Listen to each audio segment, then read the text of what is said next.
Hello friends, मैं योगेश दीवान। और आज हम देखेंगे दोस्तों 11 अप्रैल से 13 अप्रैल तक के कुछ इंपॉर्टेंट करेंट अफेयर्स, जो कि दोस्तों बहुत सारे कम्पिटिटिव एग्जाम्स के लिए क्या है इंपॉर्टेंट हो जाते हैं। ठीक है, तो दोस्तों चलिए आज का लेक्चर स्टार्ट करते हैं। तो दोस्तों लेक्चर स्टार्ट करने से पहले आपने अभी तक मेरे इस चैनल को सब्सक्राइब नहीं किए हैं तो सब्सक्राइब कर लीजिएगा, ताकि मुझसे रिलेटेड जो भी अपडेट्स है टाइम टू टाइम आपको मिलता रहेगा। ठीक है दोस्तों, तो चलिए दोस्तों स्टार्ट करते हैं आज का पहला क्वेश्चन। तो पहला क्वेश्चन देखेंगे दोस्तों। इसमें देखते हैं दोस्तों, निम्नलिखित में से किसने कोविड-19 टीकाकरण से जुड़े मिथकों को दूर करने के लिए एक बहुप्रचलित राष्ट्रव्यापी जन जागरूकता अभियान शुरू किया है। ठीक है दोस्तों, तो बताना है कि किसने जो है राष्ट्रव्यापी जन जागरूकता स्टार्ट किया है। ठीक है दोस्तों, तो हमारे पास ऑप्शन ए है हिंदुस्तान एंटीबायोटिक्स, ऑप्शन बी है भारतीय ड्रग्स और फार्मास्यूटिकल्स, ऑप्शन सी है राष्ट्रीय फार्मास्यूटिकल्स मूल्य निर्धारण प्राधिकरण, और डी है Indian national young academy of sciences. तो दोस्तों जो है कोविड-19 टीकाकरण से रिलेटेड क्या है, बहुत सारे अफवाह हैं दोस्तों, तो उसको दूर करने के लिए ये संस्था काम करेगा। तो इसका राइट आंसर बताएंगे दोस्तों। तो इसका राइट आंसर है दोस्तों हमारे पास ऑप्शन डी। ऑप्शन डी क्या है दोस्तों? Indian national young academy of sciences. ठीक है दोस्तों, इसके बारे में कुछ डिटेल्स देख लेते हैं। Indian national young academy of sciences NINYAS ने कोविड-19 टीकाकरण से जुड़े मिथकों को दूर करने के लिए एक बहुप्रचलित राष्ट्रव्यापी जन जागरूकता अभियान शुरू किया है। इस संस्थान द्वारा बनाए गए एंड्रॉयड आधारित मोबाइल ऐप, ठीक है दोस्तों, जिसका नाम है कोवैक न्यूज़। ठीक है दोस्तों, क्या है क्विक न्यूज़ के माध्यम से चलाया जाएगा। इन्यास की स्थापना 2000 इस न्यास की स्थापना क्या है दोस्तों 2014 में भारतीय राष्ट्रीय विज्ञान अकादमी INSA परिषद द्वारा की गई थी। ठीक है दोस्तों, इस प्रकार से याद रखेंगे, काफ़ी इंपॉर्टेंट संस्था है Indian national young academy of sciences. ठीक है, नेक्स्ट दोस्त देखते हैं दोस्तों, आज का सेकंड क्वेश्चन है निम्नलिखित में से कौन सोयूज MS-18 का संचालक है। ठीक है दोस्तों, इसके लिए हमारे पास ऑप्शंस हैं। ऑप्शन ए है रोस्कोसमोस, ठीक है। सेकंड बी है इसरो, सी है नासा, डी है CNES। ठीक है दोस्तों, तो इसका राइट आंसर बताएंगे आप। तो देखते हैं दोस्तों, इसका राइट आंसर है हमारे पास क्या है, सोयूज MS-18 का संचालक कौन है? तो ये है दोस्तों, इसका राइट आंसर है ऑप्शन ए रोस्कोसमोस। ठीक है दोस्तों, आगे इसके बारे में डिटेल्स देख लेते हैं। रोस्कोसमोस सोयूज MS-18 के संचालक हैं। सोयूज MS-18 एक सोयूज स्पेस फ्लाइट है। ठीक है दोस्तों, जिसे 9 अप्रैल 2021 को लॉन्च किया गया था। इसने एक्सपेडिशन 64 क्रू के 3 सदस्यों को इंटरनेशनल स्पेस स्टेशन अर्थात ISS तक पहुंचाया।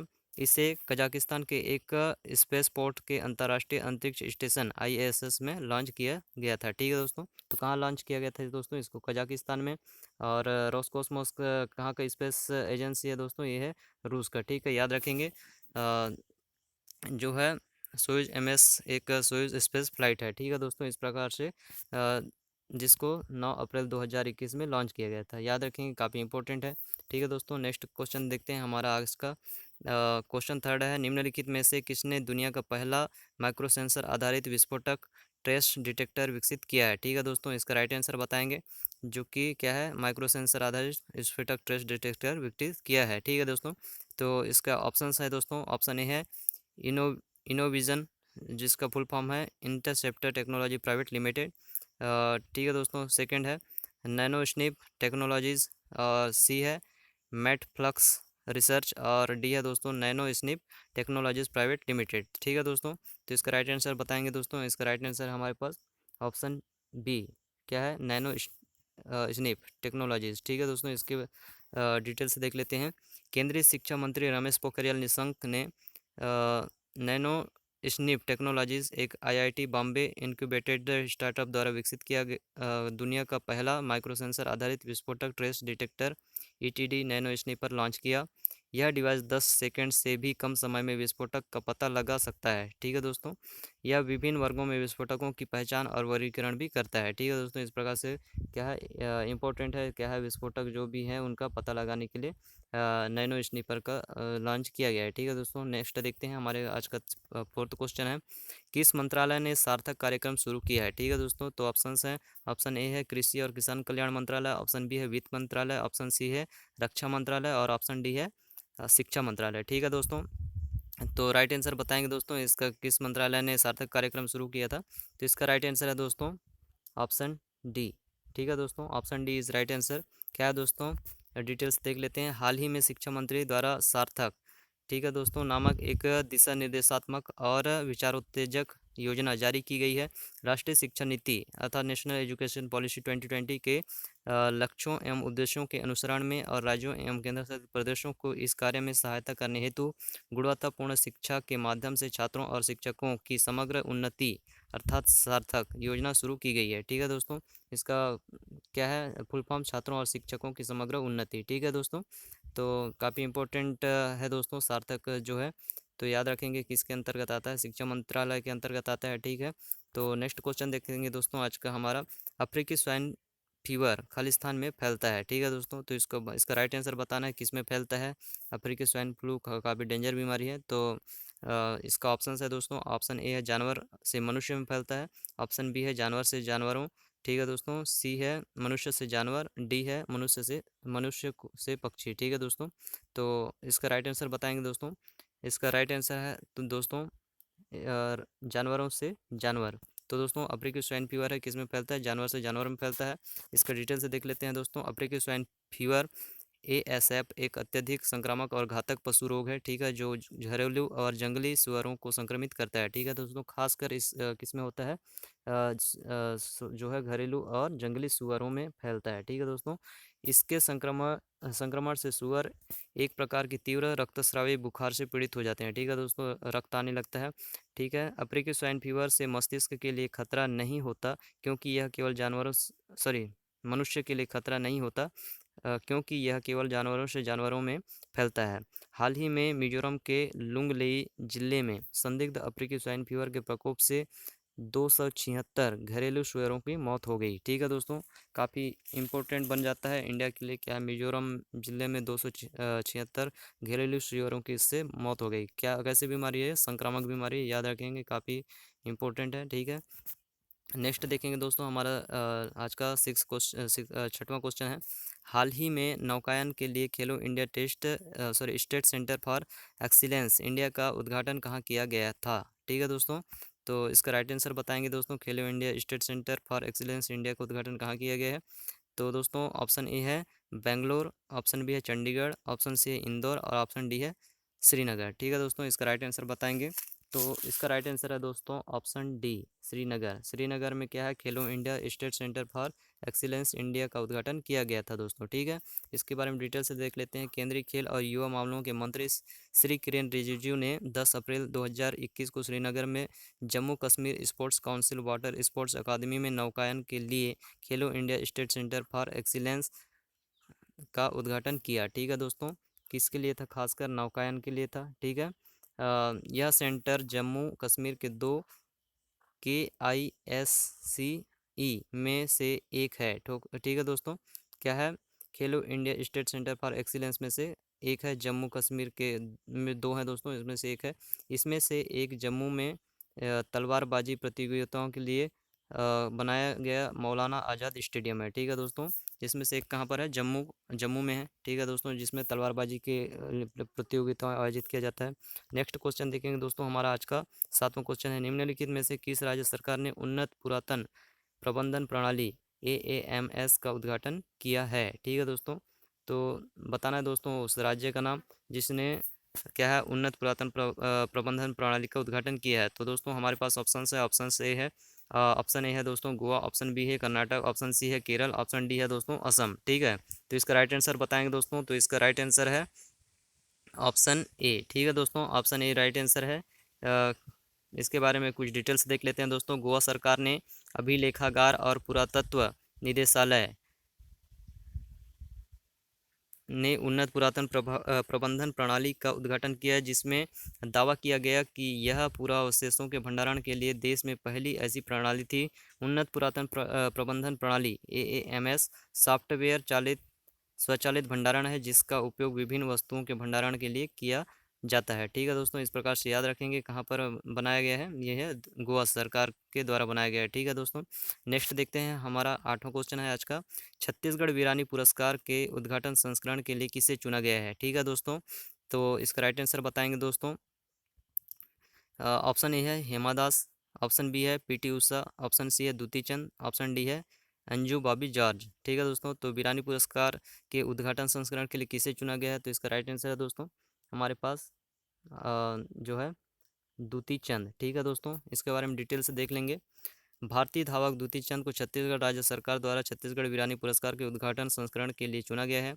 यह पुरस्कार जो खेल सहित विभिन्न क्षेत्रों में भारतीय महिलाओं के योगदान को मान्यता देता है, 14 अप्रैल 2021 को वर्चुअली दिया जाएगा। ठीक है दोस्तों, तो कब यह दिया जाएगा? 14 अप्रैल 2021 को है दोस्तों। और याद रखेंगे दोस्तों, ये दुती चंद जी हैं, भारतीय धावक हैं, जो है दौड़ में हिस्सा लेते हैं। ठीक है, और साथ ही दोस्तों ये कहाँ से संबंधित है? ये ओडिशा से। ठीक है दोस्तों, कहाँ से संबंधित है? ओडिशा से। ठीक है, नेक्स्ट देखेंगे दोस्तों, हमारा आज का नेक्स्ट क्वेश्चन है किस राज्य के मुख्यमंत्री ने 14 दिवसीय मास्क अभियान शुरू किया है? ठीक है दोस्तों, तो दोस्तों मास्क के बारे में जागरूकता पैदा करने के लिए है। तो इसके लिए ऑप्शंस हैं दोस्तों, ऑप्शन ए है बिहार, ऑप्शन बी है उड़ीसा, ऑप्शन सी है उत्तर प्रदेश, ऑप्शन डी है महाराष्ट्र। तो सरकार बताना है दोस्तों किस सरकार ने 14 दिवसीय मास्क अभियान शुरू किया है। तो इसका राइट आंसर है दोस्तों ऑप्शन बी। ठीक है दोस्तों, ऑप्शन बी है उड़ीसा सरकार। ठीक है, उड़ीसा सरकार ने मास्क अभियान शुरू किया है। उड़ीसा के मुख्यमंत्री नवीन पटनायक ने हाल ही में कोविड-19 के प्रसार को रोकने के लिए 14 दिवसीय मास्क अभियान पहल शुरू की। पहल का मुख्य उद्देश्य मास्क के उपयोग को आदत में बदलना है। साथ ही ओडिशा राज्य सरकार ने उल्लंघनकर्ताओं के लिए जुर्माना 1000 रुपये से बढ़ाकर 2000 रुपये कर दिया है। ठीक है दोस्तों, तो इस प्रकार से दोस्तों जो इसका उल्लंघन करेगा उसको क्या है, जुर्माना देना पड़ेगा। ठीक है दोस्तों, और क्यों मास्क का अभियान चलाया जा रहा है? उद्देश्य है दोस्तों मास्क के उपयोग को आदत में बदलने के लिए। ठीक है दोस्तों, काफ़ी इंपॉर्टेंट है। नेक्स्ट देखते हैं दोस्तों, विश्व होम्योपैथी दिवस प्रतिवर्ष कब मनाया जाता है? तो इसका राइट आंसर बताएंगे दोस्तों, हमारे पास ऑप्शन हैं। ऑप्शन ए है 11 अप्रैल, ऑप्शन बी है 10 अप्रैल, ऑप्शन सी है 9 अप्रैल, ऑप्शन डी है 8 अप्रैल। तो इसका राइट आंसर है दोस्तों कि जो है होम्योपैथी दिवस प्रतिवर्ष कब मनाया जाता है? तो इसका राइट आंसर है दोस्तों ऑप्शन बी 10 अप्रैल। ठीक है दोस्तों, 10 प्रतिवर्ष 10 अप्रैल को विश्व होम्योपैथी दिवस होम्योपैथी और चिकित्सा की दुनिया में इसके योगदान के बारे में जागरूकता बढ़ाने के लिए मनाया जाता है। यह दिन जर्मन चिकित्सक डॉक्टर क्रिश्चियन फ्राइड्रिक, ठीक है दोस्तों, जो क्रिश्चियन फ्रेडरिक जी हैं, ठीक है, क्रिश्चियन फ्रेडरिक जो हैं डॉक्टर सैमुअल हैनीमैन की जयंती को चिन्हित करने के लिए मनाया जाता है। ठीक है, जिन्हें हम होम्योपैथी नामक वैकल्पिक चिकित्सा पद्धति का संस्थापक माना जाता है। ठीक है दोस्तों, इस प्रकार से याद रखेंगे। और जो है जर्मन चिकित्सक डॉक्टर क्रिश्चियन फ्राइडिक डॉक्टर सैमुअल हाइनीमन की जयंती के को चिन्हित करने के लिए मनाया जाता है। ठीक है, तो नेक्स्ट देखेंगे दोस्तों, हाल ही में समाचारों में देखा गया डार्क सायरन क्या है? ठीक है दोस्तों, बताना है डार्क सायरन क्या है। तो हमारे पास ऑप्शन है, ऑप्शन ए है ब्लैक होल, ऑप्शन बी है आकाशगंगा, ऑप्शन सी है गुरुत्वाकर्षण तरंगे, ऑप्शन डी है उपरोक्त में से कोई नहीं। ठीक है दोस्तों, तो बताना है डार्क सायरन क्या है। ठीक है दोस्तों, अभी हाल ही में चर्चा में था, तो इसको देखेंगे दोस्तों, तो इसका राइट आंसर है दोस्तों ऑप्शन सी गुरुत्वाकर्षण तरंगे। ठीक है, ये डिटेल से देख लेते हैं इसके बारे में। डार्क सायरन केवल न्यूट्रॉन तारों या ब्लैक होल से गुरुत्वाकर्षण तरंगे हैं। ठीक है दोस्तों, क्या है, न्यूट्रॉन तारों या फिर ब्लैक होल में पाया जाता है। डार्क सायरन को एक गुरुत्वाकर्षण तरंग डिटेक्टर द्वारा प्राप्त किया जाता है। ठीक है दोस्तों, तरंग डिटेक्टर जो है गुरुत्वाकर्षण तरंग डिटेक्टर से प्राप्त किया गया था, लेकिन साधारण दूरबीनों के लिए अदृश्य रहते हैं। समाचारों में क्यों है दोस्तों? वैज्ञानिकों के एक समूह ने हाल ही में पता लगाया कि डार्क सायरन के माध्यम से ब्रह्मांड संबंधी तनाव को निपटान कैसे किया जाता है। ठीक है दोस्तों, इससे क्या है दोस्तों, ब्रह्मांड संबंधी तनाव को निपटान किया जाता है, तो काफ़ी इम्पोर्टेंट हो जाता है। नेक्स्ट देखेंगे दोस्तों, हमारे पास है आज का next question, question number 12, online विवाद समाधान ODR। ठीक है दोस्तों, ऑनलाइन डिस्प्यूट रिजोल्यूशन के संबंध में निम्नलिखित कथनों पर विचार करें। ठीक है दोस्तों, तो फर्स्ट देखेंगे ODR कोर्ट से बाहर समाधान का एक समुचित प्लेटफॉर्म है, कथन है दोस्तों फर्स्ट। और सेकंड है नीति आयोग ने एक ऑनलाइन विवाद समाधान पुस्तिका ODR लॉन्च की है। ठीक है दोस्तों, इनमें से निम्नलिखित कथनों में से कौन सा सही है? तो सही कथन हमें बताना है दोस्तों, कौन सा कथन सही है। ठीक है, तो इसका देखते हैं दोस्तों, ऑप्शन है, ऑप्शन ए है केवल एक, ऑप्शन बी है केवल दो, ऑप्शन सी है ए और बी दोनों, ऑप्शन डी है इनमें से कोई नहीं। तो दोस्तों ऑनलाइन डिस्प्यूट समाधान संबंध में निम्नलिखित कथनों पर विचार करें। तो इसमें दोस्तों फर्स्ट दिया था क्या है, ODR कोर्ट से बाहर समाधान का एक समुचित प्लेटफॉर्म है। ठीक है दोस्तों, जो कि बिल्कुल राइट है। ठीक है, जो है ODR है, ऑनलाइन डिस्प्यूट जो है समाधान क्या है, कोर्ट से बाहर किया जाता है। नीति आयोग ने एक ऑनलाइन विवाद समाधान पुस्तिका ODR लॉन्च की है। ठीक है दोस्तों, अभी हाल ही में पुस्तिका लॉन्च किया गया था नीति आयोग द्वारा, तो ये बिल्कुल सही है। तो इसका राइट आंसर है दोस्तों हमारे पास ऑप्शन सी। ऑप्शन सी क्या है, राइट आंसर है। आगे देखते हैं दोस्तों इसके बारे में डिटेल से। दोनों कथन ए और बी सही है। कथन ए बोलता है नीति आयोग ने भारत में अपनी तरह की पहली ऑनलाइन विवाद समाधान पुस्तिका ODR लॉन्च किया है। पुस्तिका ODR को स्वीकार करने के लिए भारतीय व्यापार अग्रदूतों के लिए एक आग्रह है। कथन बी, ODR कोर्ट से बाहर समाधान का एक समुचित प्लेटफॉर्म है। जैसे कि नीति आयोग द्वारा संकेत दिया गया है, ODR डिजिटल प्रौद्योगिकी और वैकल्पिक विवाद समाधान ODR ADR की तकनीकों का उपयोग विशेष रूप से छोटे और मध्यम मूल्य के मामलों में, जैसे कि बातचीत, मध्यस्थता और हस्तक्षेप अदालतों के बाहर विवादों को हल करने में किया जाता है। ठीक है दोस्तों, इस प्रकार से छोटे मामलों को देखने के लिए इसका उपयोग किया जाता है। ठीक है दोस्तों, तो नेक्स्ट देखते हैं दोस्तों। आज का हमारा नेक्स्ट क्वेश्चन है क्वेश्चन नंबर 13।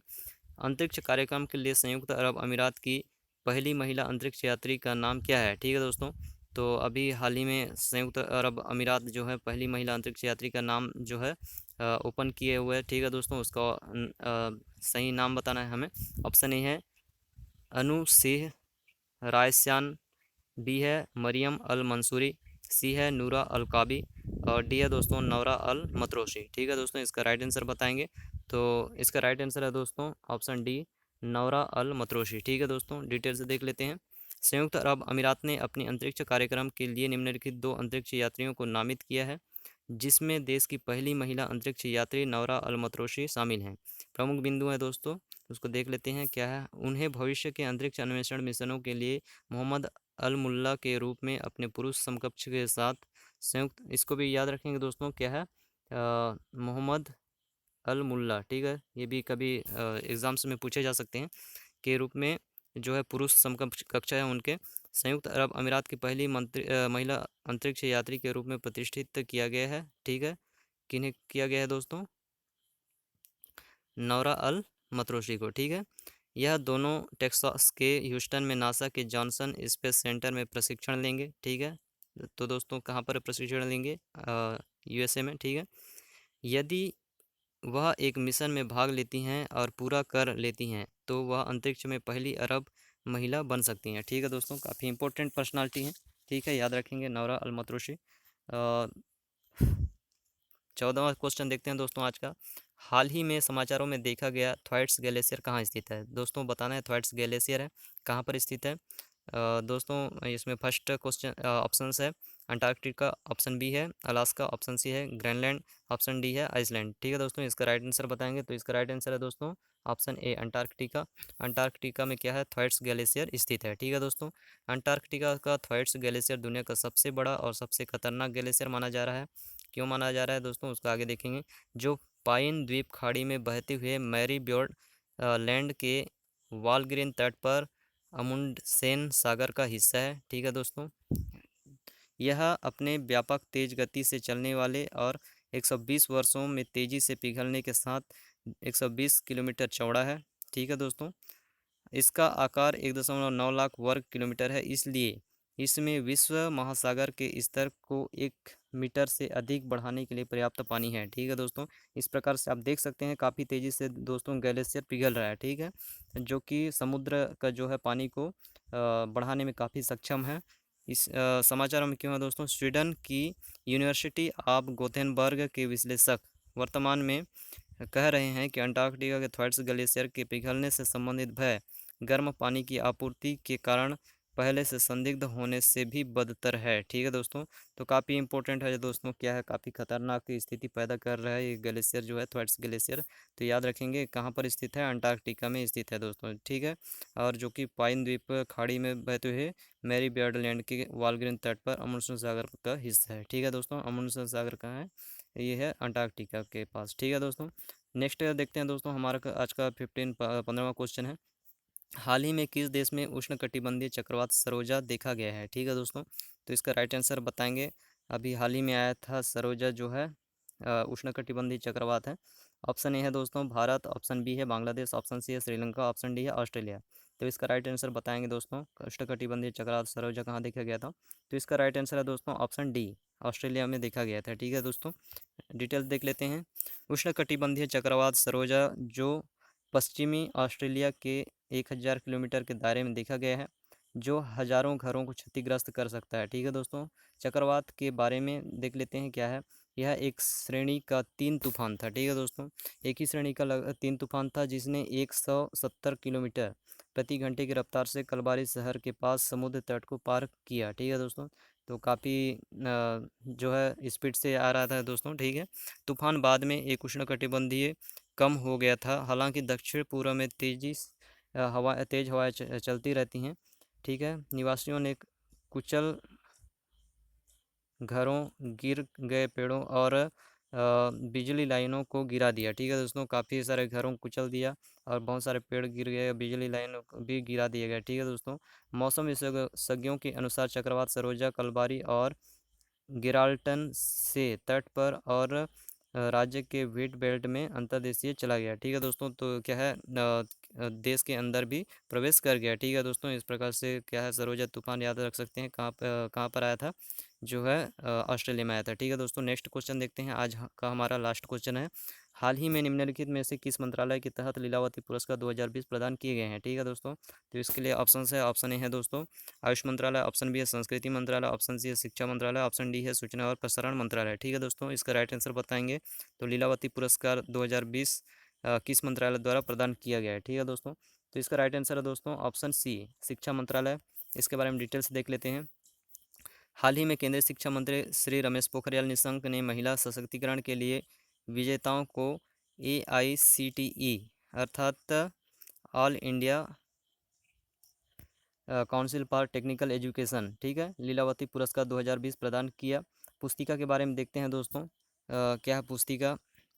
पुरस्कार का उद्देश्य पारंपरिक भारतीय मूल्यों का उपयोग करके स्वच्छता, स्वास्थ्य और पोषण, ऋण विपणन, साक्षरता, रोजगार, प्रौद्योगिकी, नवाचार, कौशल विकास, प्राकृतिक संसाधनों और महिलाओं के बीच अधिकारों जैसे मुद्दों के बारे में जागरूकता पैदा करना है। लीलावती पुरस्कार तकनीकी शिक्षा नियामक, अखिल भारतीय तकनीकी शिक्षा परिषद अर्थात AICTE all India council for technical education की एक पहल है। ठीक है, इस पुरस्कार में महिलाओं के स्वास्थ्य, सुरक्षा, उद्यमिता, आत्मरक्षा, स्वच्छता और कानूनी जागरूकता जैसे कई क्षेत्रों को शामिल किया गया है। ठीक है दोस्तों, इस प्रकार से आप याद रखेंगे लीलावती पुरस्कार किसके द्वारा दिया जाता है। तो दोस्तों दिया जाता है क्या है शिक्षा मंत्रालय के द्वारा। ठीक है दोस्तों, तो इस प्रकार से दोस्तों आज का ये हमारा लास्ट क्वेश्चन था।